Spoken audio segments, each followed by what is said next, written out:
بسم الله الرحمن الرحيم نحمده ونصلي على رسوله الكريم أما بعد. Inshallah, today we will start off with a few new verbs. Every week we do a few verbs, and the purpose is so that we memorize new verbs as we are going and we're learning Arabic.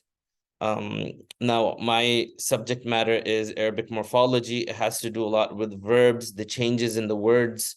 So I will be giving a lot of new verbs to the students so that they can, inshallah, learn them. And then after that, they can expect that on the quiz or the assignment. And these verbs will help you also translate Quran as well.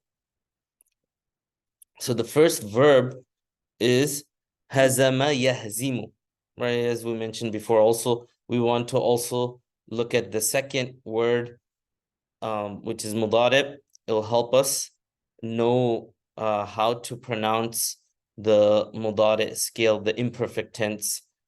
Yahzimu, just as a practice, can somebody in the class say yahzimu?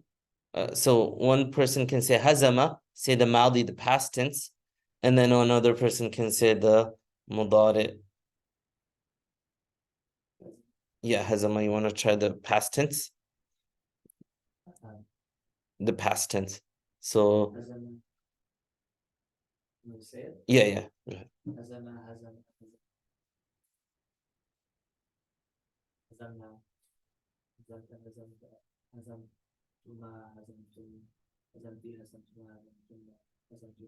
Go ahead.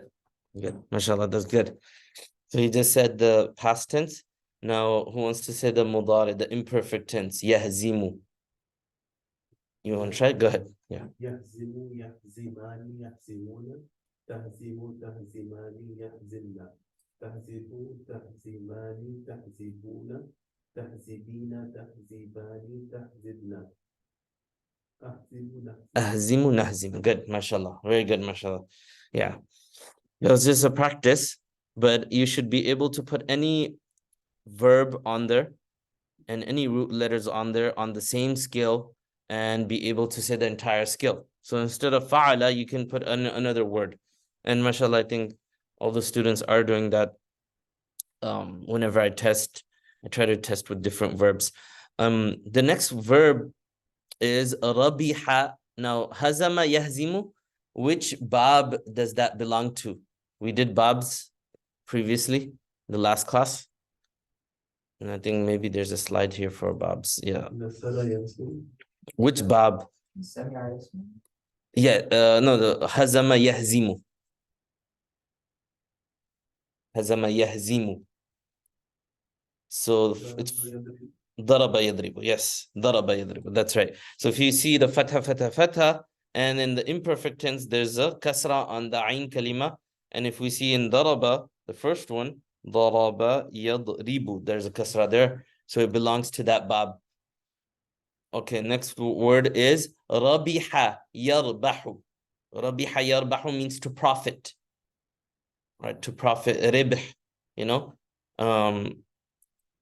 the word riba doesn't come from here. Riba is another root letter, but rabiha, it means to profit, get some profit, get gain.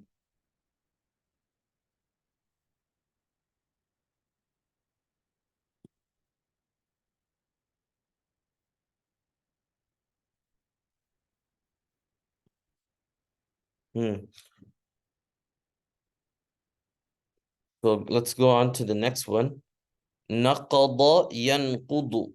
Naqada yanqudu means to break, and means to break something non-physical. So basically breaking a pact, breaking wudu, breaking something which is not physical. You can't see it. Breaking a relationship or breaking something which is not physical. This is the word naqada you would use. And for something physical you would use, we've already used the word kasara, means to break also. Kasara yaksiru, we did that also, break. But naqada has the meaning of breaking something non-physical, breaking a pact or a covenant or things like that. A promise, breaking a promise. So naqada yanqudu, which bab is that from? Naqada yanqudu.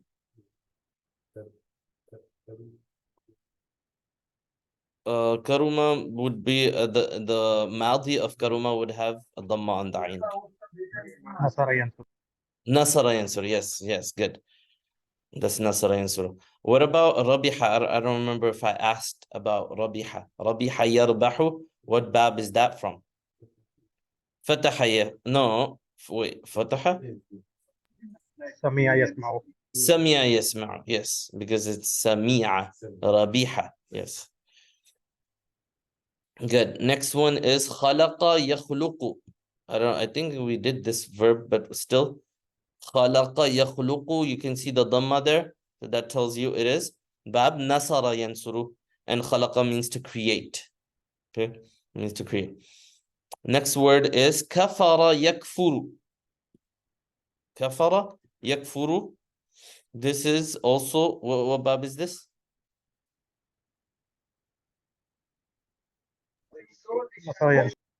Nasara yansuru. Yes. Nasara yansuru, because the mudari has a dhamma and the madi is fatha. Right? So we know that it's nasara yansuru. Good. Now kafara means to disbelieve or be ungrateful. Right? It has these meanings because the highest level of being ungrateful is kufr. Right? That's the highest level of ingratitude. So that's why it has these two meanings. It can be used in either meanings, depending on the context. The next verb is qatala yaqtulu. Right? And what bab is this? Yes. Yes. Nasara answer. That's right. So you can see there's a lot of nasaras in today's lesson. Qatala yaqtulu, to kill. Qatala yaqtulu means to kill. The next one is halaba yahlibu, means to milk. Halaba. The word halib comes from here. Halib means milk. Halib. So halaba yahlibu, which bab is this?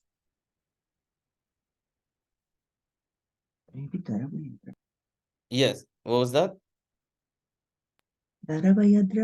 Yes, daraba yadribu. Daraba yadribu, there's a kasra here. So it's daraba yadribu. Right? Because there's a kasra here, and over here in the past tense, there's fathas. And there's fatha in the first letter. The middle letter.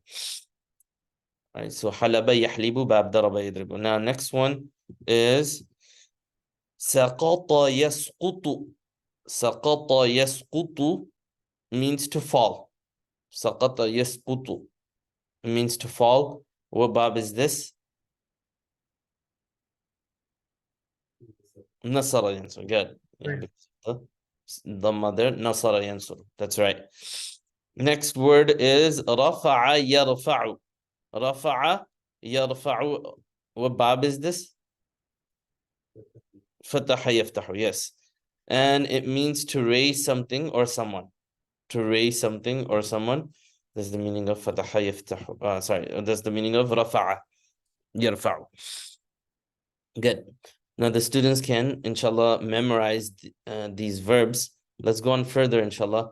On today's lesson, we will review a little bit of what we have done, and then after that, we will also do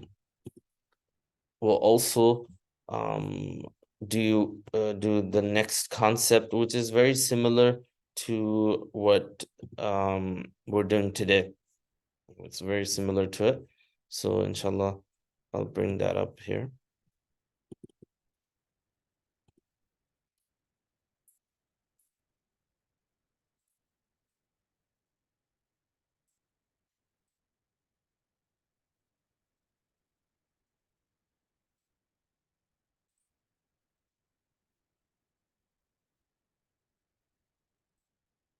Yes, okay.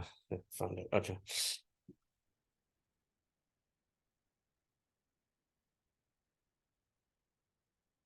So we had in the last class done the emphatic tense, which was first one was the general emphasis, and it came with a lam with a fatha, la yaf'alanna. We did that last class.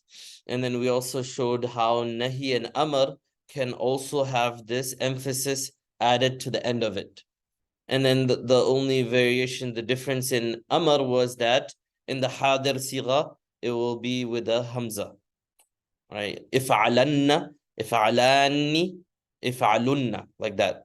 So that was the only thing. This is the emphasis sigha. Now there is one more thing to mention on this. There's a little bit of a variation to keep in mind, which actually doesn't really change the meaning. Doesn't change the meaning, but it's actually dependent on usage. So I just wanted to quickly introduce that and then we'll go on to the next lesson, next chart as well. Inshallah. So this is actually review. Well, this is what we did last week. So let's go over this. Because just going over this will help us learn the variation a little bit. It's called emphatic tense, right? It's ta'kid, it's lam ta'kid, banun ta'kid. It's called in Arabic the lam emphasis with noon emphasis. That's what literally it is called.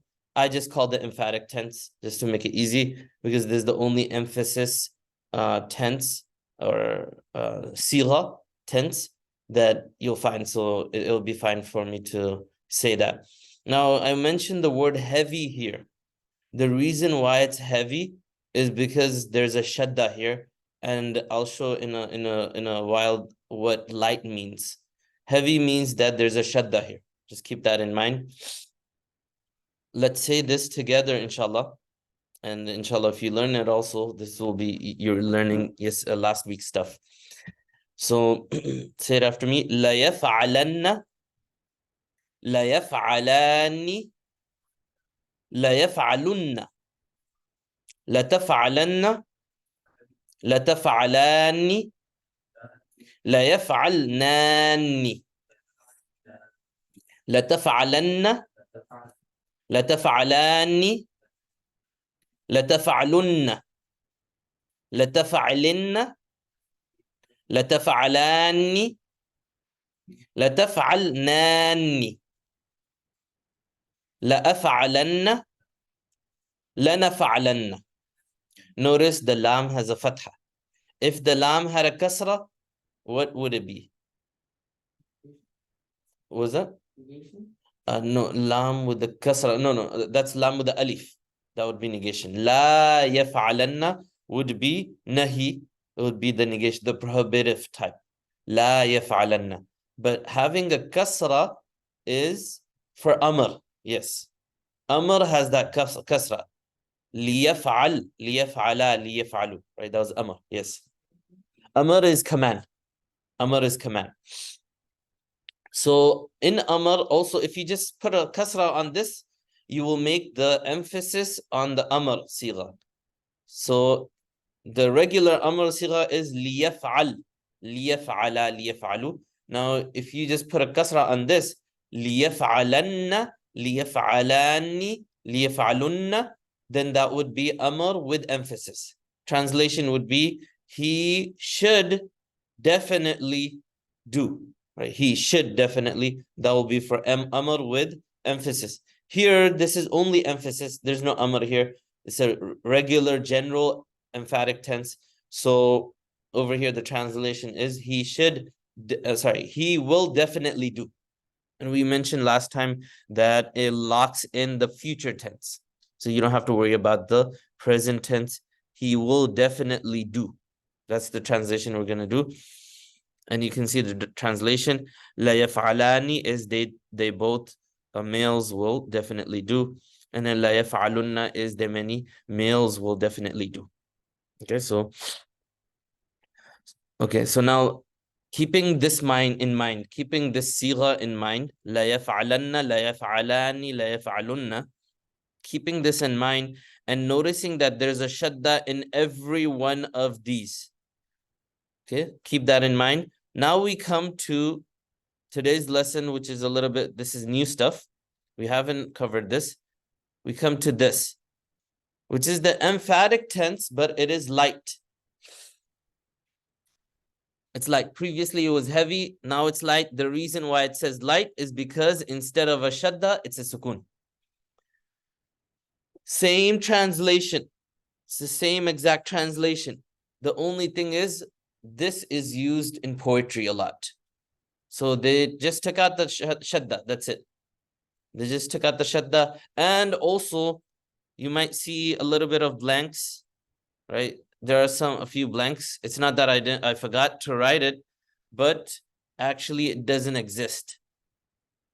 The dual in the emphatic tense light, which is called Khafeefah in Arabic, Khafeefah, light, it doesn't exist. So basically having a sukun on the noon instead of a shadda.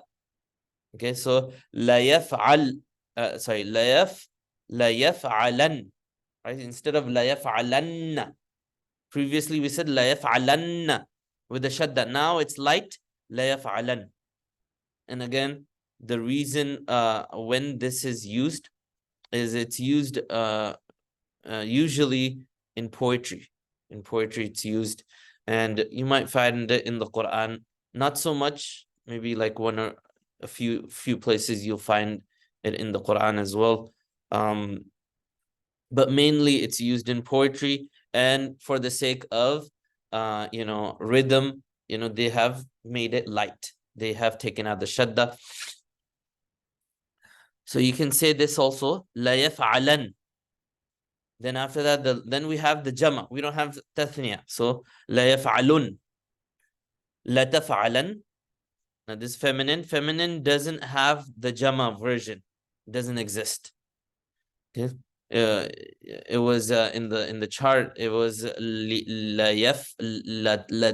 yaf'alnani, right? La yaf'alnani. It had a shadda there, but you can't put a sukun there. Those are not there. So it's only the first one, which is feminine, la taf'alan. Okay. Next one is la taf'alan. Again, same. Why? Because it's hadir, second person, hadir, la taf'alan. Then la taf'alun, la taf'alin. Now there was a ya there, right? And then got dropped off. And then in the emphatic tense also, it was la taf'alin. There's a shadda there. We just took off the shadda. That's it. Okay. Very easy. Then the last two are la af'alan, la naf'alan. This you just have to know. You just have to be acquainted with it in case it comes. In case it comes, you have to be acquainted with it. Don't really worry about it so much. It's not like another chart. Same things, just the sukun instead of a shadda, and the meaning is the same also, as you notice. He will definitely do. Meaning is exactly the same. No difference. It's just usage. Just keep in mind that there is no dual in this, and also feminine plural does not exist also. So keeping that in mind, you can inshallah figure out and identify this this sigha. Okay.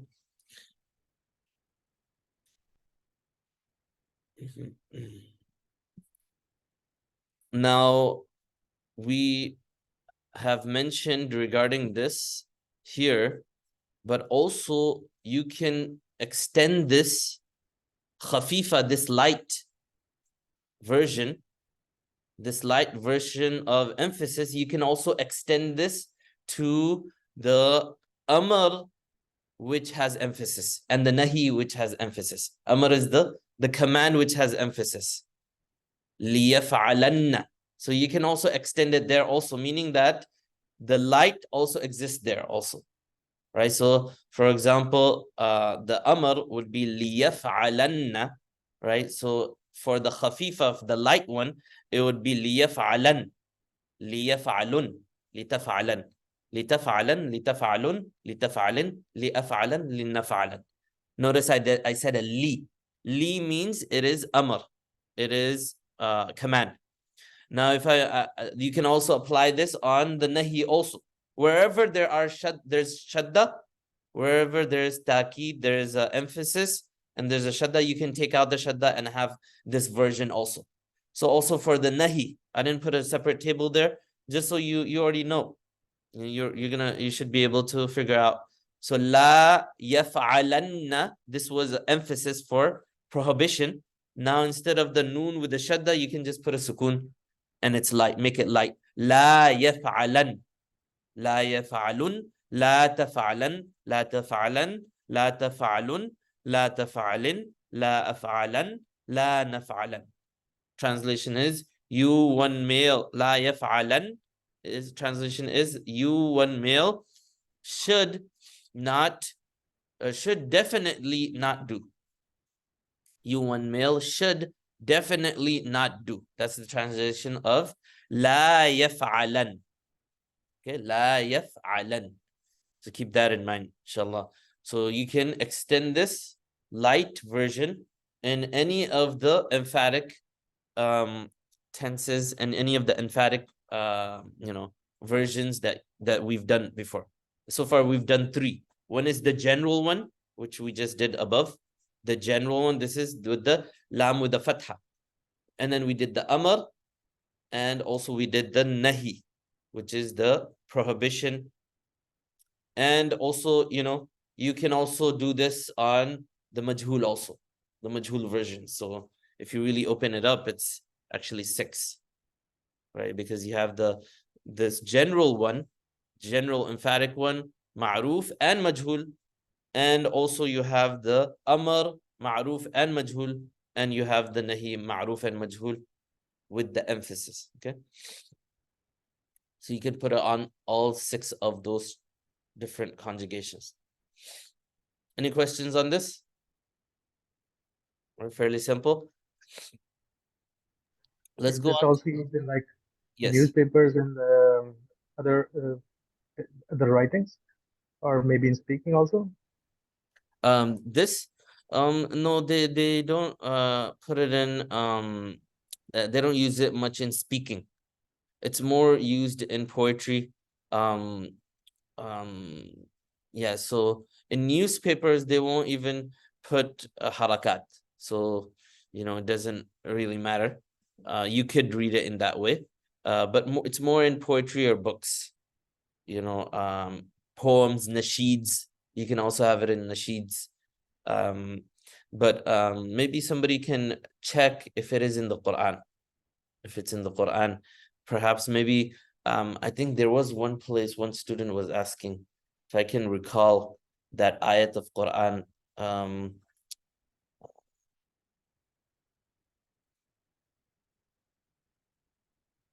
Yeah, it's not coming to mind, but I think there was one place we even checked it in tafsir and it said that it's Khafeefah, I believe. Yeah.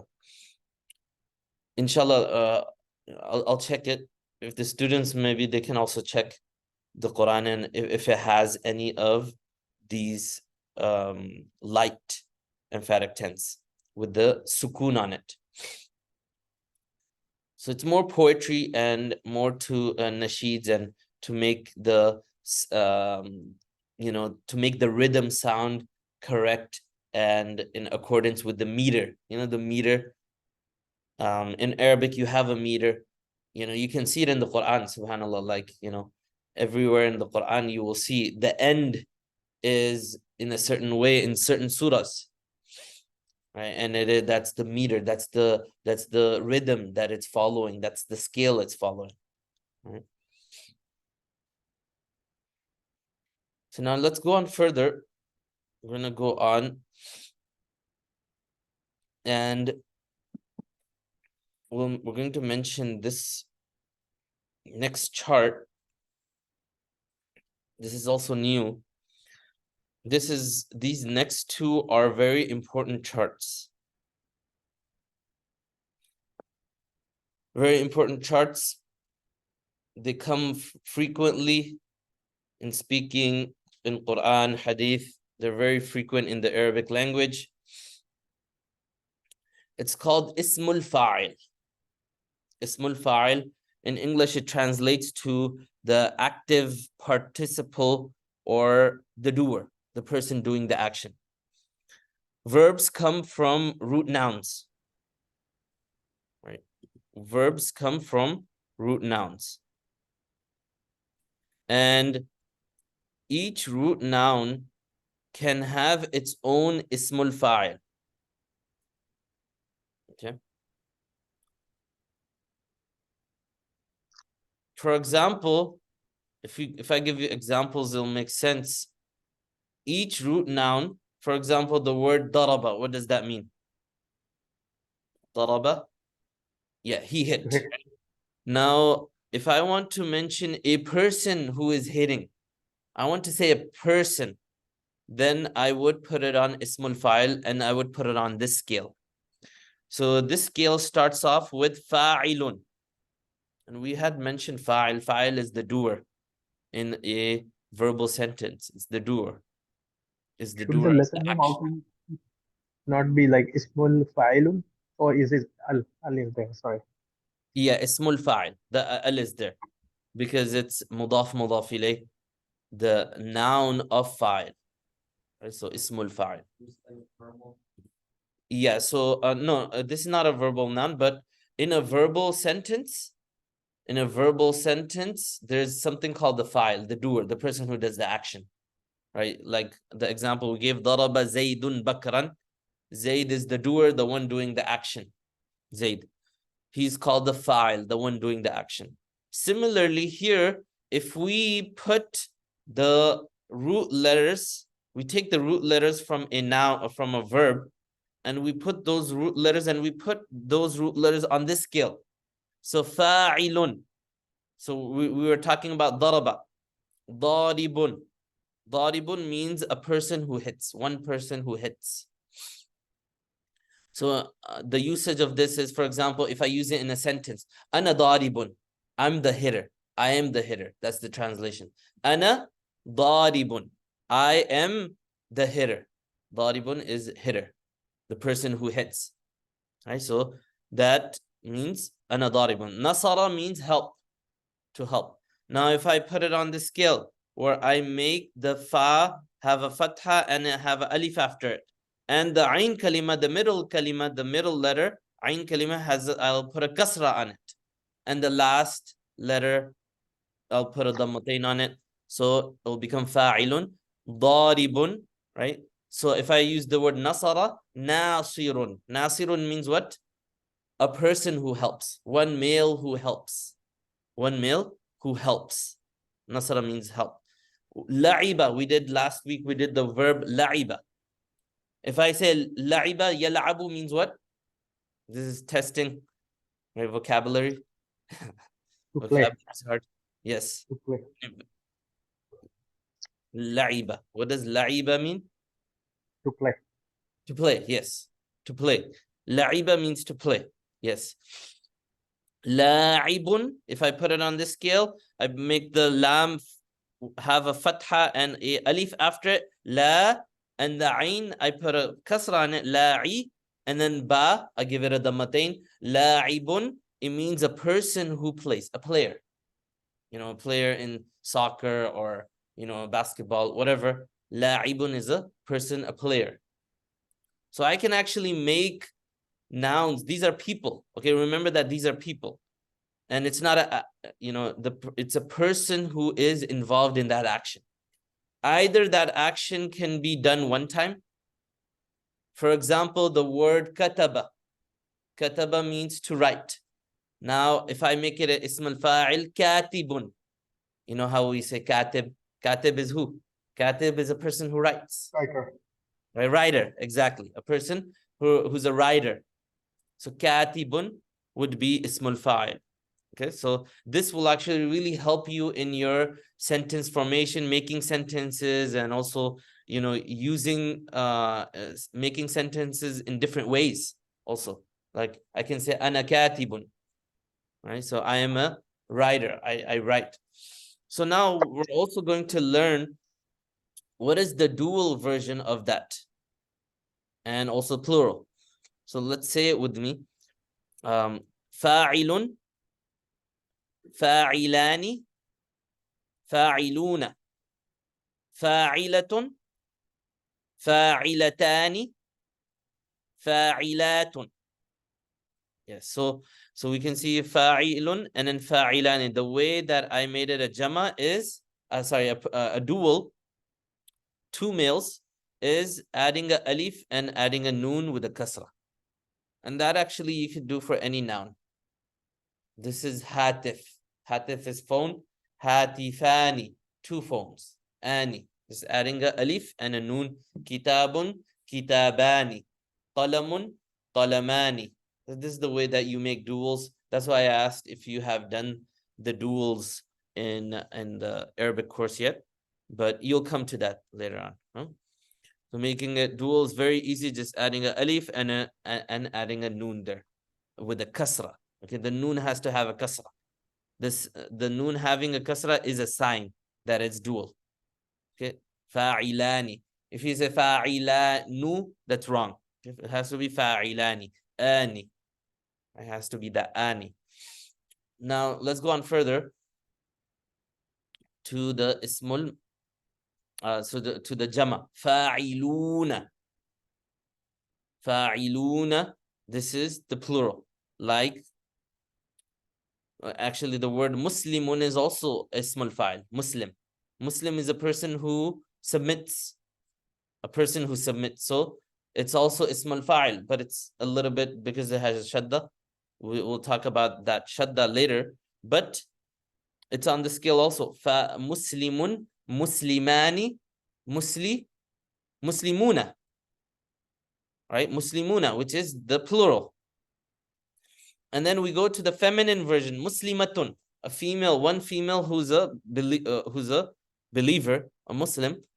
You call her Muslimah, right? Muslimah, Muslimatun. In other words, Muslimatun. And then the dual of feminine is Muslimatani and Muslimatun. Muslimatun. Okay, this is a plural of Muslim. Let's look at The this root one. word, Yes. root word for Muslim should be salama. Salima, yeah. The root letters are Sin, Lam, and Mim. Yeah. Yeah. So how does the meme comes in the front for ism file? So actually, yeah, that's a good question. We'll learn that later on. Yeah, the meme comes in the beginning because it's actually a different bab, and in that different bab, the ismul fa'il will have a meme in it. We'll do that later, inshallah. So this says fa'ilun, fa'ilatun. Okay, so feminine person who does is fa'ilatun, fa'ilatani, two females, and fa'ilatun is the feminine version, many females. Many females. Okay, this is called ismul fa'il. Okay, now we come to another chart here, right? Fa'ilun is the active. Ismul fa'il is the active participle, right? The doer, the person doing the action. Ismul maf'ul is the passive participle, also called, right, someone that the action is being done on them. The action is being done on them. The action is being done on them. What's an example of that? All right, with the word fa'ala, you can't really understand fully. The action is being done on them. They're receiving the action. This is the passive participle. So maf'ulun, right? For the example, easy example to understand is the word daraba. If you put it on this scale, madrubun, madrubun. If you say madrubun, madrubun is a person who has been hit. Who is a person who's been hit.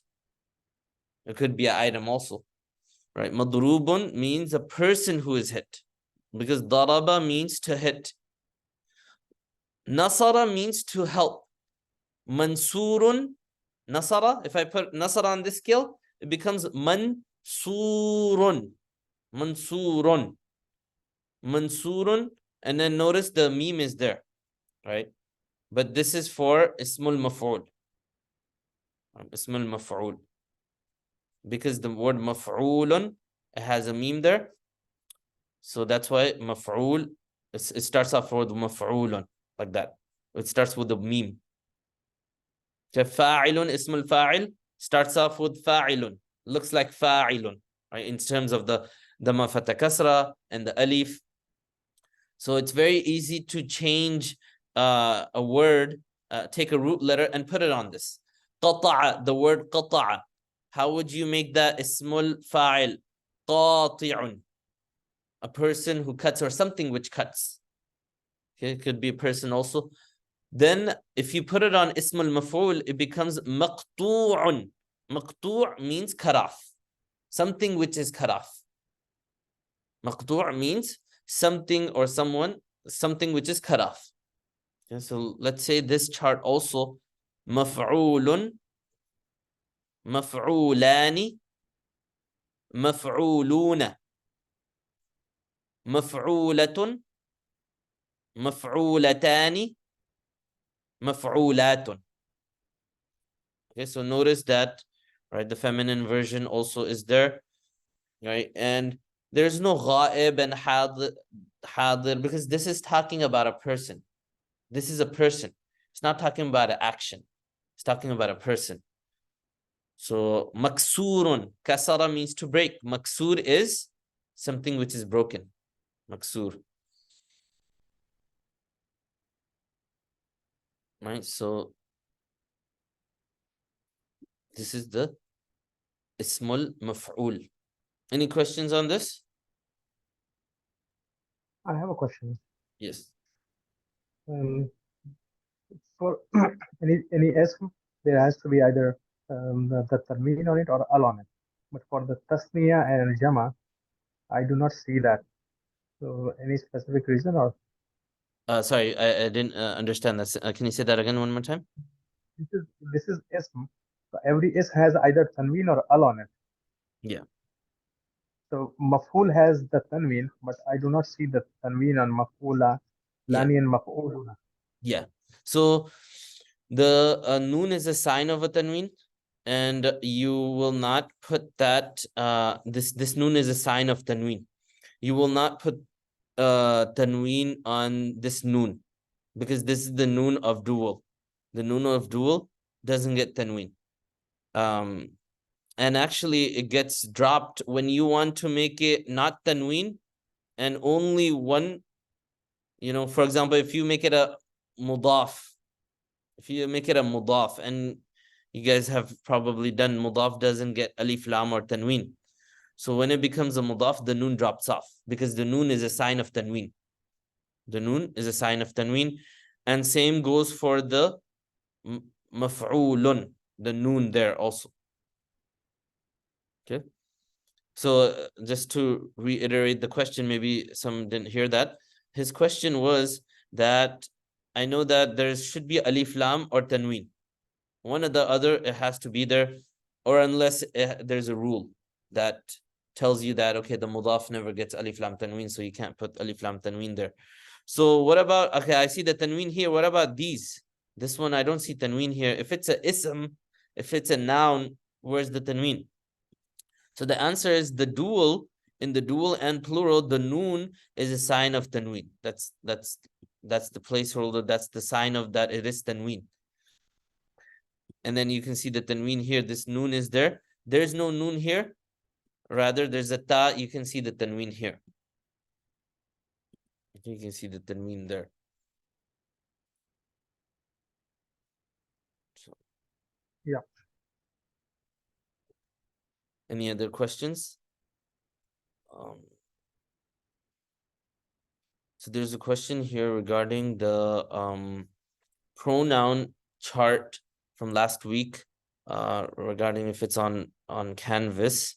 I think it was supposed to be there. I think it's not there. Yeah, it's probably not there. I'll inshallah put it there.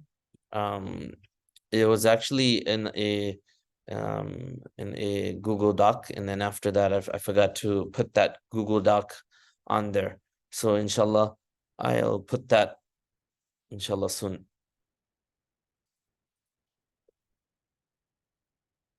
Yeah. So inshallah, what the students can do now is, practice on these, learn these, and then inshallah we'll do a little bit of practice next week also regarding this. You can find a lot of the examples of these in the Quran and the hadith of the Prophet ﷺ. You can find the Ismul Faail there, and also Ismul Mafool, right? You can also find that there, right? I would recommend that all the students, they also practice the previous gardans, the previous ones, the lam takid, the lan, lam, the jazima, nasiba. If I put another harf instead of the lan, and I put, for example, an, or I put idan, the chart's gonna be the same. So, don't be afraid of that, but also learn the different huruf of nasiba, like an, lan, kay, idan, and also in lam, lamma, lam al amr, la un nahi, the lam of amr, and then also the lam of nahi.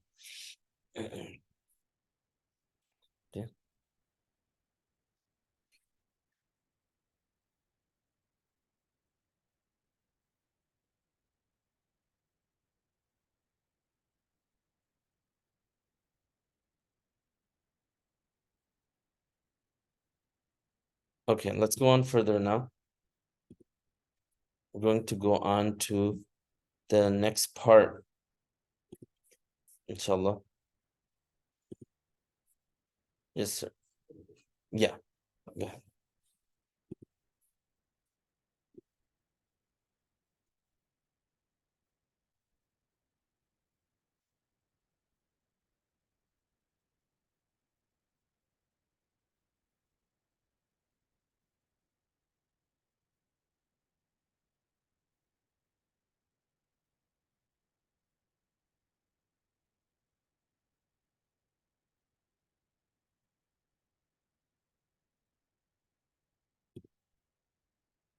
بسم الله الرحمن الرحيم نحمده ونصلي على رسوله الكريم أما بعد. Inshallah, we will go over the fifth hadith today.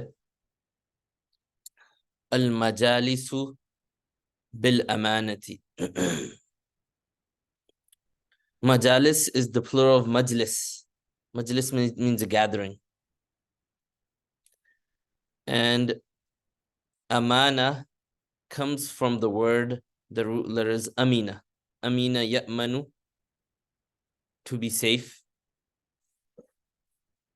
Al-majalis has alif lam on it, and it is the mubtada. It is the subject. Majalis means gatherings, right? Majlis singular, majalis plural. Majalis are gatherings. The gatherings are bil amanati. Bil amanati, ba, right? Ba, this small ba there, that means with. With, amana is like trust. Trustworthiness it's with trustworthiness. So literally it's saying that the gatherings are with trust, are with trustworthiness, or with trust. Right? Where's the khabar? Right? Usually what we would say is the ba harf jar, that the ba here, it's connected. Whenever it's connected, ba is a preposition with amana, with trustworthiness.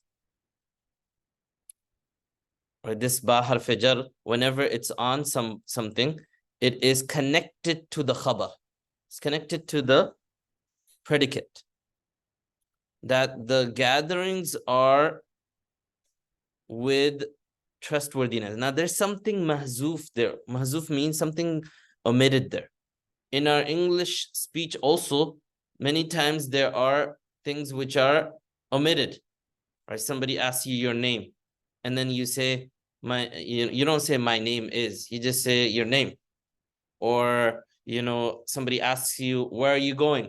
And then you just mention the place. You don't answer fully, right? So the Prophet ﷺ was also asked questions. right? He was also asked questions. And I mean, not only in the questions, but in other sentences also, not only in an answer of a question, but also in statements also, we have words which are dropped off. We don't say it clearly, but it's meant. Words which are assumed and are meant. So over here also, the khabar is meant. The khabar is not here, but it's meant. What would the khabar be? What would the predicate be? That the gatherings are protected in confidence or with trust, as a trust, right? With trustworthiness, in other words. Gatherings are protected. Al-majalisu mahfuzatun bil-amanati. So you could say that, you could take out whatever you want, actually, whatever makes sense and brings the correct meaning. Whatever makes sense, you would bring that out. Or somebody could say thabitun. Thabitun means established. Gatherings are established with amana, with trustworthiness, with trust. Okay, so the khabar is not there, it's mahzuf. And this is also another reason of the ikhtilaf and differences of opinion we have in hadith. In hadith, we have differences of opinion because of this. Because we take out different fuqaha and different jurists, they take out different mahzufat and meanings. For example, innamal a'malu bin niyat. I had mentioned that, I think I mentioned it for this class, or maybe I didn't. I mentioned another class. Innamal a'malu bin niyat. Actions are only based on intentions. The Hanafis, they say that it's talking about not if an action's correct or not. It's talking about the reward of actions are based on intentions. So they take out the word reward. They put that in. The reward of actions are based on intentions. Hanafis say that. Shafis, they say no. It's the sihhatul a'mal. The correctness of an action is based on intentions. The correctness of an action is based on intention. Why are they having a difference of opinion in this? Because this actually, it also kind of transfers and also translates to a little bit of difference of opinion in, for example, wudu, right? For example, wudu. Person who is doing wudu and is a Hanafi person, he follows the Hanafi madhab, Hanafi school of thought, that person can just go in a swimming pool or in the ocean and come out without the intention of wudu or ghusl and have wudu, and they can pray. They don't have the intention of, no intention of wudu. They just go to the swimming pool, go inside and dip themselves inside the swimming pool, come out, and they can technically pray their salat.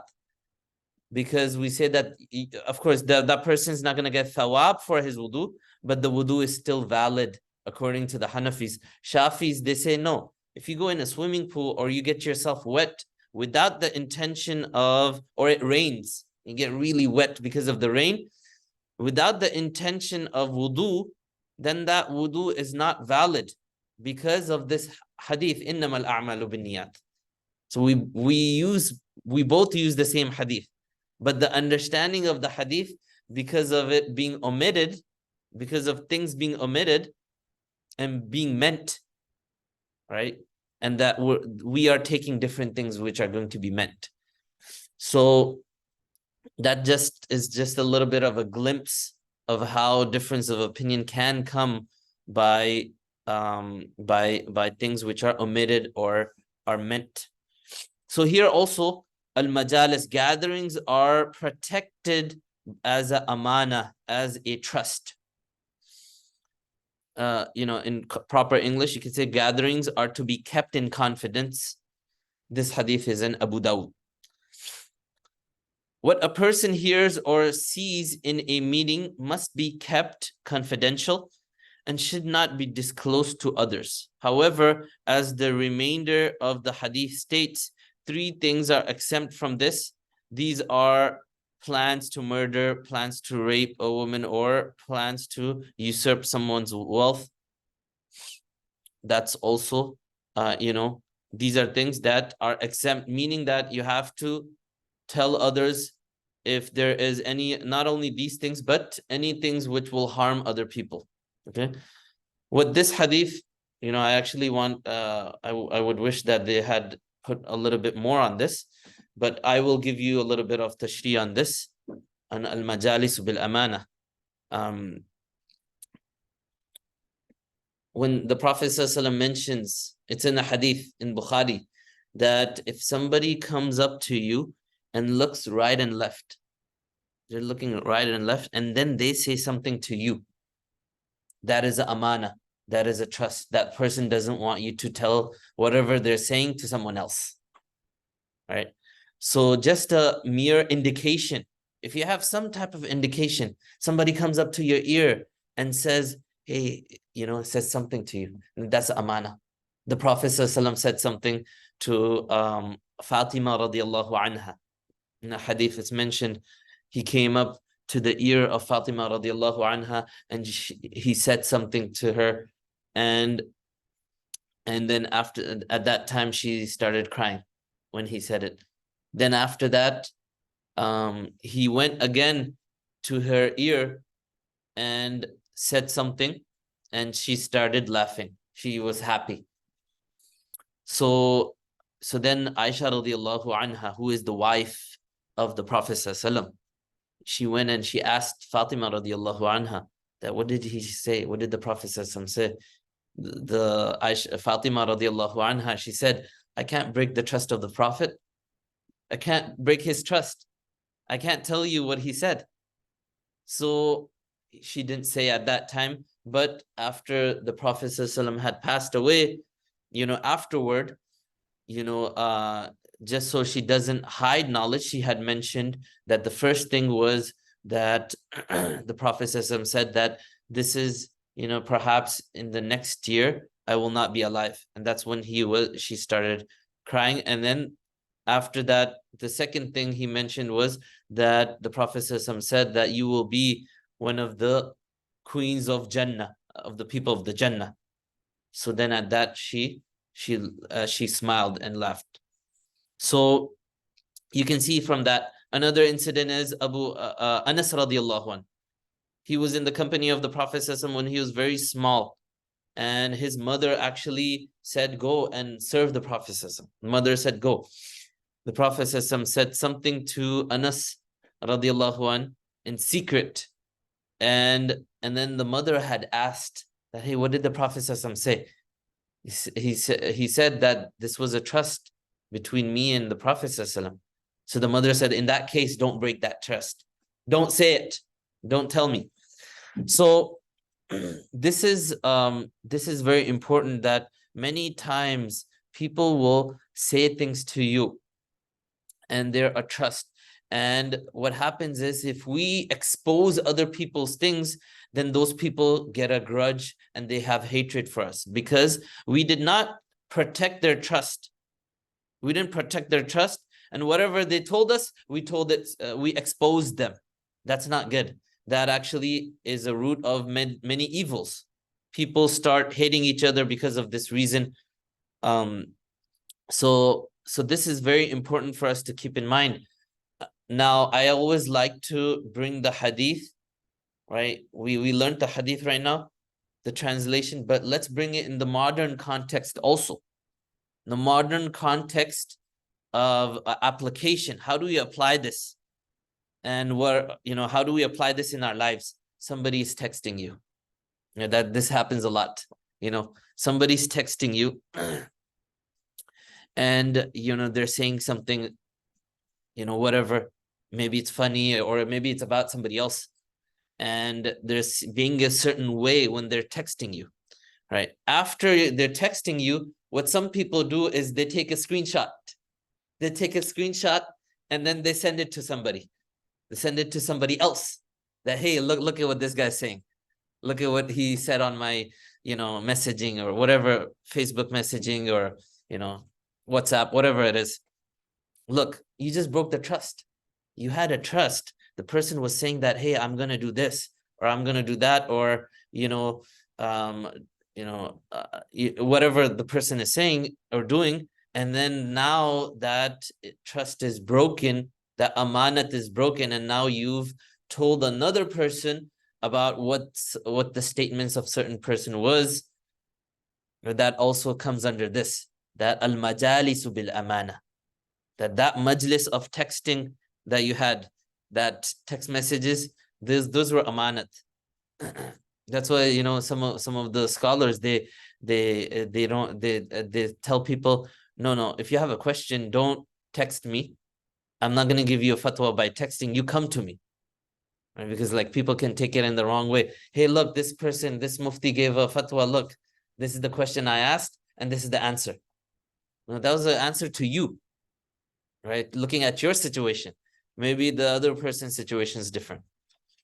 So it's very important that we protect the amanat and the confidence and the trust that we have with other people, not take words from here, there.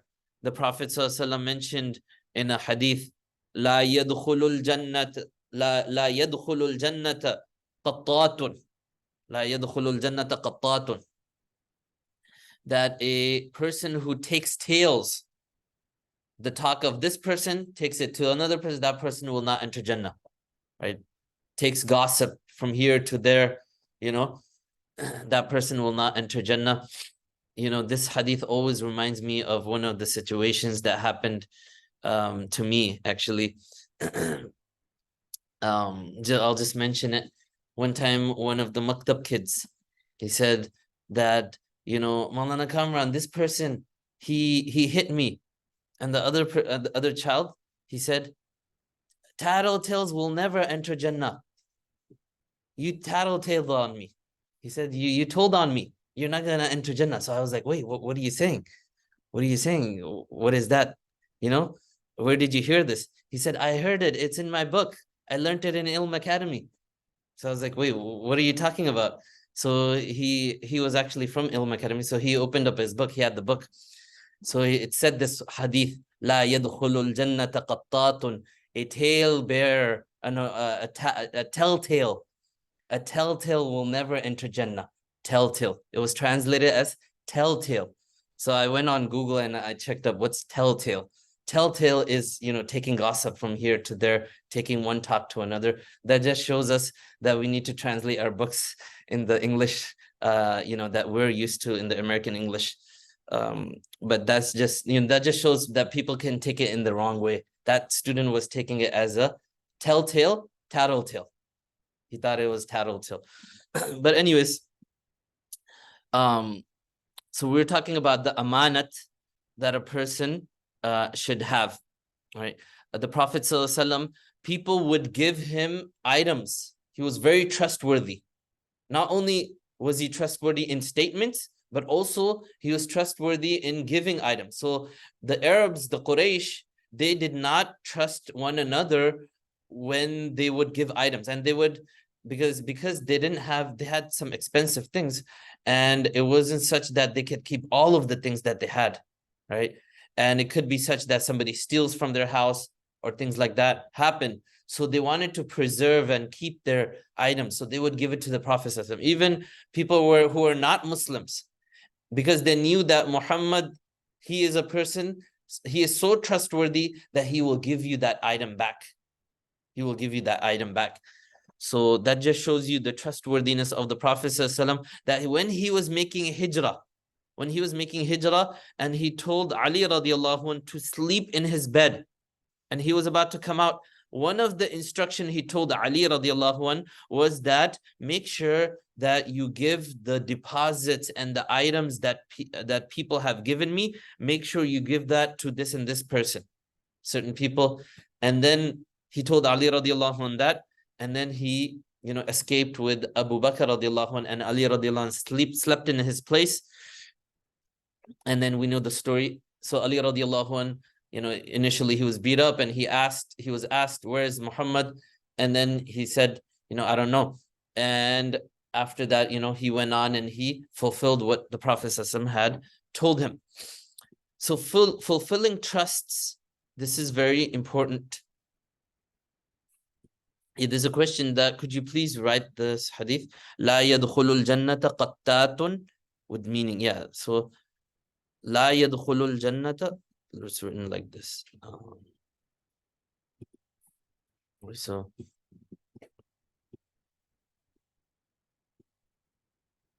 dakhala yadkhulu. You guys have done this word.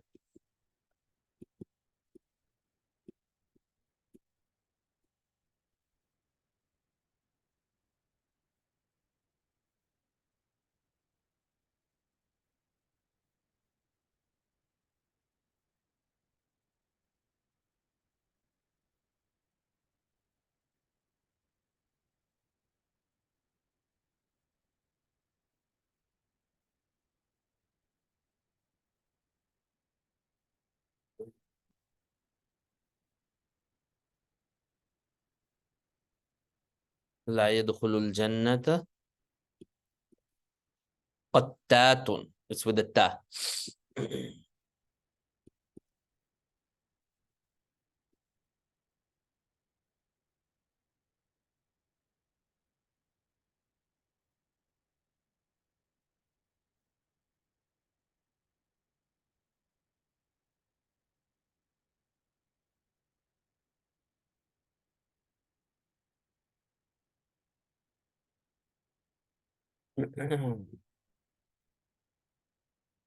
Okay. So la yadkhulul jannata qattatun. This is how it's written. It's not with qata'a. Right, there's another hadith which says La yadkhulul jannata qati'u rahimin, person who cuts off ties, but this is a different hadith. Okay, so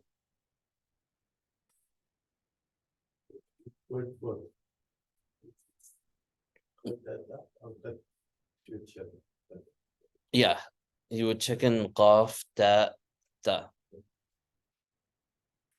qaf ta. Yeah, in the dictionary you'll find it there. So the amanat of other people, so we have to make sure that we protect. However, if something is mentioned regarding harming somebody else or stealing or anything which is haram, then we should mention it. We should break that trust. For example, siblings, one sibling says to another sibling, hey, I'm going to do this. Right. So then you can go on and you can break that trust. If something is haram, something is not permissible, you can go on and tell the parents. Right. So that's there. But in a general sense, if it's not harmful, if it's not harming others, if it's not suicidal thoughts, some people say suicidal thoughts to others, and if you want, if it's not that, then you should protect their amanat, protect the trust that they have said. You should not make it such that you tell others about it, or which will actually break their trust and not make them trust you again. So part of amanat is also protecting the majalis that you're in, right? When two people are talking, also another adab is mentioned, that when two people are talking, a third person should not come and sit in the gathering, sit with them, right? He should first look and gauge, are they talking about something private? Is it a private conversation? If it's a private conversation, it's an amanat. Don't go there. Don't go near there. You don't even have to say salam to them. If you want, you could say, make an ishara for salam. But if they're having a conversation, private conversation, you try to stay away from them, right? And not sit in the gathering. But if you see that, they're not really having a private conversation, they're talking loudly, they're talking openly, then you can come and you can sit, and that means that this is an open conversation. It's not a private conversation. So this is something that we need to take into consideration.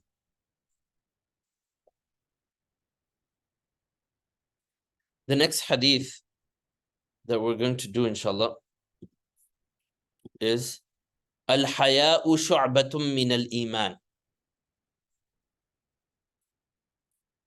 Yeah. Al-haya'u shu'batun min al-iman. Haya means modesty. Right.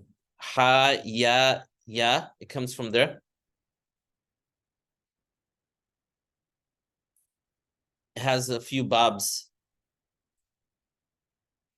Let's check the bab. If you check up ya,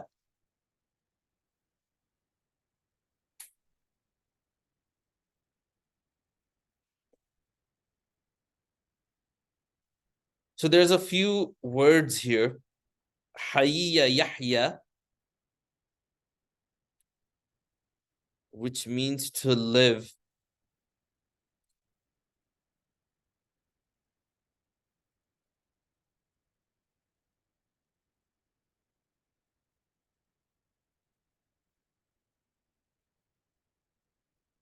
Hayya Yahya means to be ashamed.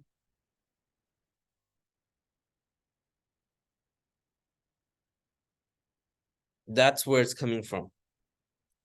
Right? One is Hayya Yahya, and also another is Haya Yahya.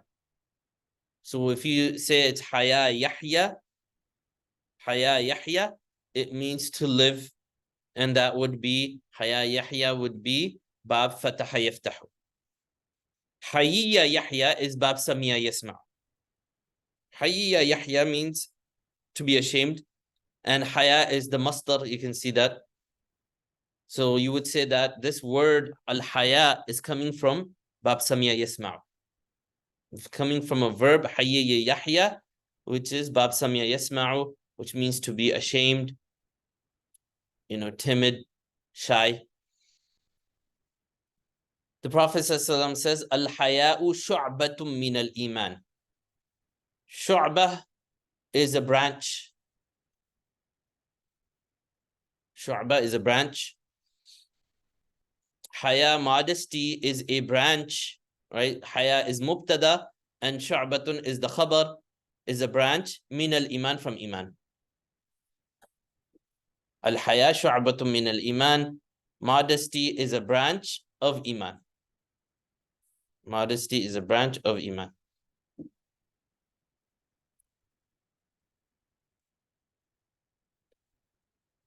Okay, so this is plain simple. Mubtada khabar, you can see Mubtada has alif lam on it.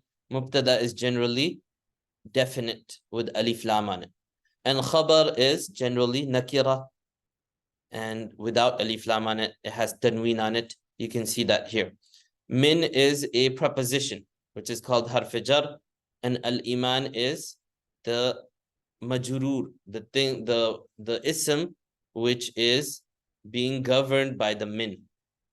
It's muta'alliq, it's connected to it. So it's connected to the khabar. That haya is a piece, it's a branch. It's a branch of what? It's a branch of iman, or it's a branch from iman, from faith.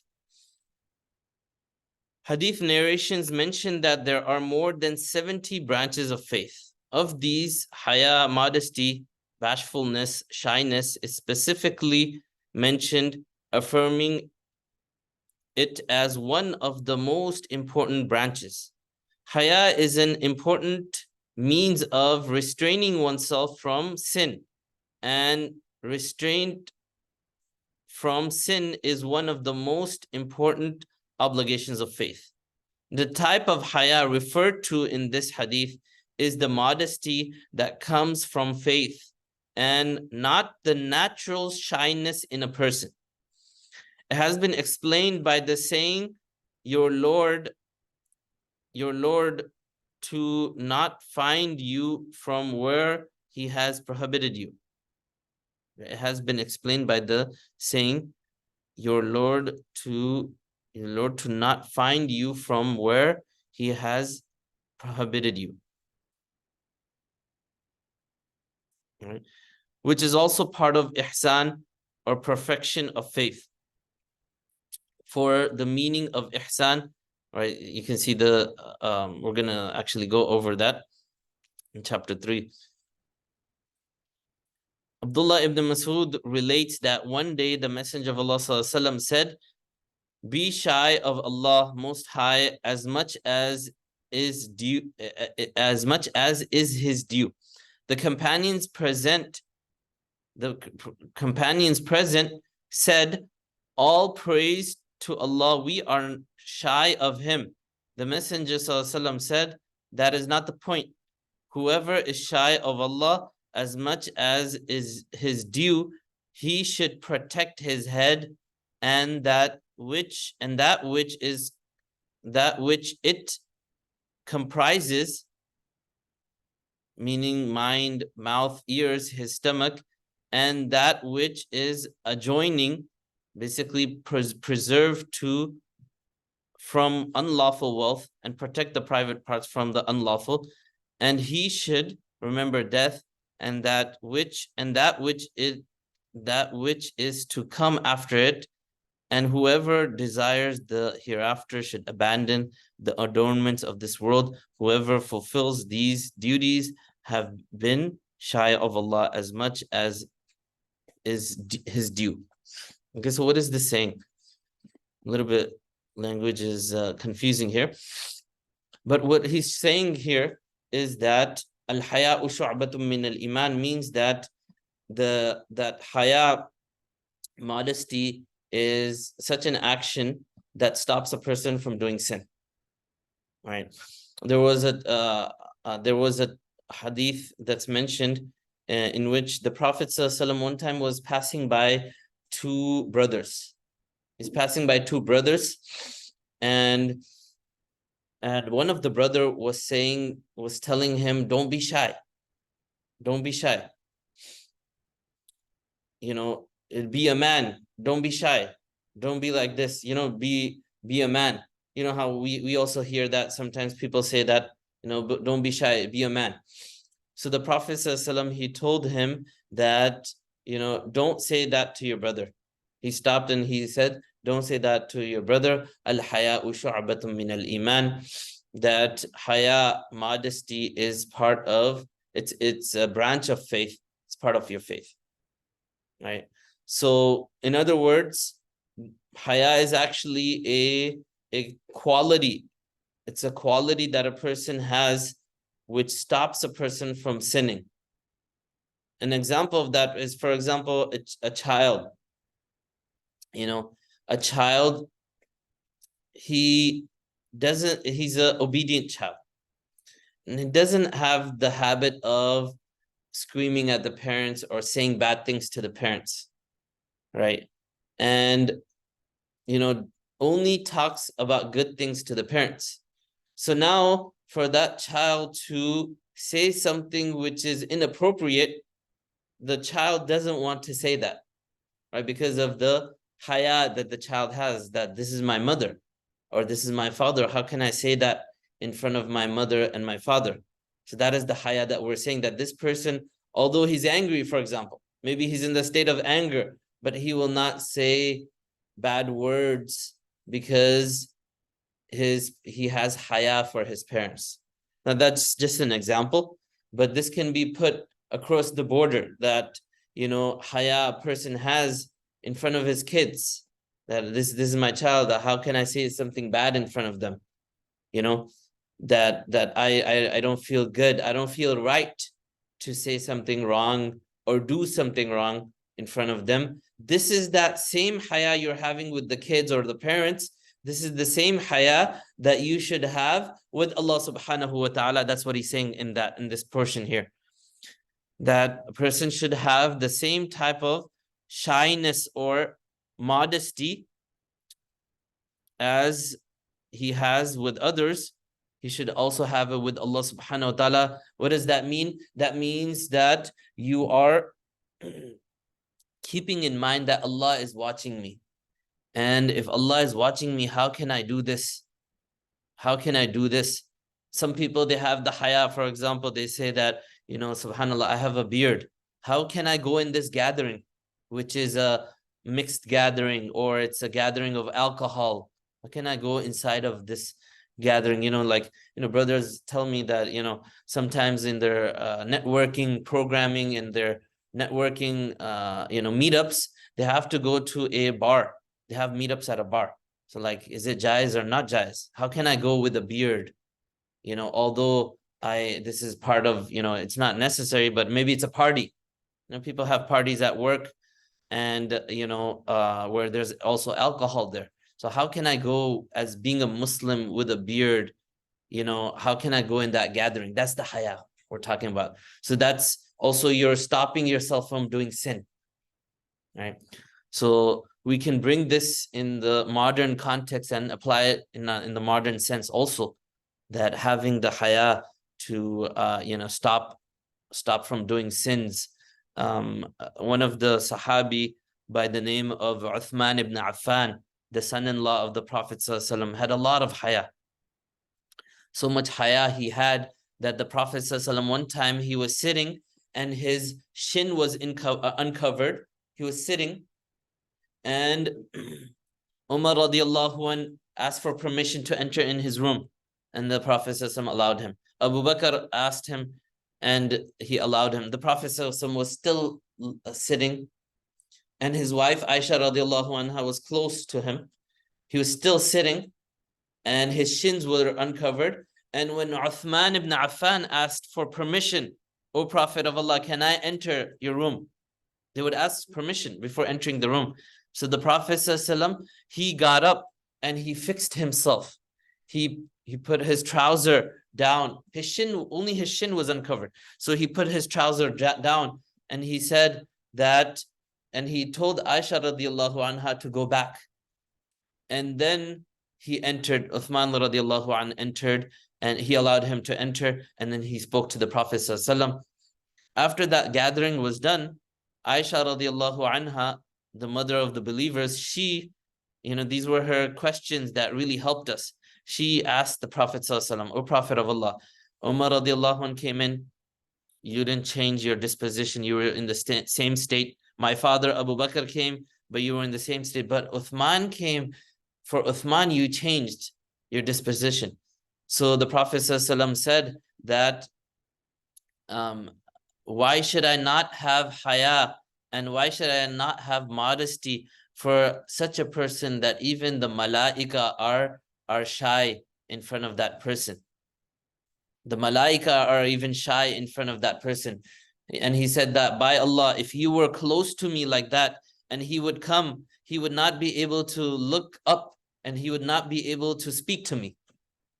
So he had so much haya, Uthman ibn Affan radiallahu anh. And that's why the Prophet ﷺ got his daughter married to Uthman ibn Affan. And even after his daughter passed away, the Prophet ﷺ gave his second daughter to Uthman ibn Affan. And he said that if I had 30 daughters or 40 daughters, I would give them one by one to Uthman ibn Affan, because of his qualities that he had. So the haya stops us from looking at the opposite gender. It stops us from committing many sins. For example, ghiba, backbiting, lying, slander. So this is a good quality, actually. This should not be confused with a person who is doesn't have confidence. Right? Some people might think that haya is something good, but does that mean that you don't have confidence? You're supposed to have haya. Supposed to be shy. Does that mean shyness? Shyness is something else, and haya is something else. All right? Shyness is that a person is not able to do something which benefits him, or ask a question because of that shyness that they have, because they're timid and shy. Example of that is, for example, it's mentioned that two type of people, they will never learn: a person who is shy and a person who's prideful. Person who's shy is so shy that they don't even want to ask the question. They don't want to converse. They don't want to talk. Right? They're shy in that manner that something which benefits them, they do not want to, engage in that. Right? They're shy. That's not a good quality. That's not a good quality to be shy like that, because you're harming yourself. You're not learning. Person who's shy cannot learn, will never learn. And the second thing I was mentioning is that it doesn't mean regarding that you should be shy regarding something you have that is a skill of yours. It's a skill of yours. For example, right? Somebody is good with computers, for example. So you shouldn't be shy that, okay, no, I can't help him because I'm shy. I'm too humble. I'm shy. That's not right, because like you're not helping the person, right? So for you to go and say that, I'm good in this, I can fix this, is actually something good. For example, another example is for salah. A person who has good tajweed, the imam's not there, and person who has good tajweed, he doesn't want to go forward because he's shy. And that's not shyness. That's not correct shyness, right? You can go forward, and you're not being prideful if you're going forward because it's a skill, right? That's not the shyness, and that's not the modesty we're talking about. That's not modest. That's shyness, right? So modesty is different. Modesty is that thing that will stop a person from committing sin, inshallah. So with that, we'll stop here. Any questions? This Yeah. thing with the Salman he wrote just on that book, like 500 pages. 500 pages. Just about About haya. Oh, mashallah. the last one, hadith, full hadith. Yeah. So for explaining each point, he wrote like 500 pages. 500 pages. And they shouldn't be books. Oh, it's in Urdu. Oh, mashallah. Yeah, subhanallah, he wrote 500 pages on this one hadith. Subhanallah. Each point he went to like what is the shyness of the head? Shyness of the head. Subhanallah. Yeah, so that's a good point. We can also apply that on every part of the body. He probably doing it with every part of the body. What is the shyness of the eyes, the shyness of the head, the shyness of the hands? Like, every part, every portion you can apply this. This is just a general rule. Now, in every aspect you can apply that, right? Yeah, and as the book also mentioned, that it's a very important obligation to stay away from sin, right? In one of the hadith, the Prophet ﷺ said that, regarding staying away from sin, he said that make sure you do that to the, you do that. But regarding doing good deeds, he said that do good deeds as much as you are capable and able to do. So the scholars mentioned that as much as you're capable of doing, you should do good deeds. But regarding evil deeds and staying away from sins, you should for sure make sure that you're away from sins. Right? For sins, it's like necessary, because if you do good deeds and you're doing sins also, those good deeds are leaking away. They're going away because of the evil deeds that you're doing. So that's a good point also in that, inshallah. Any other questions?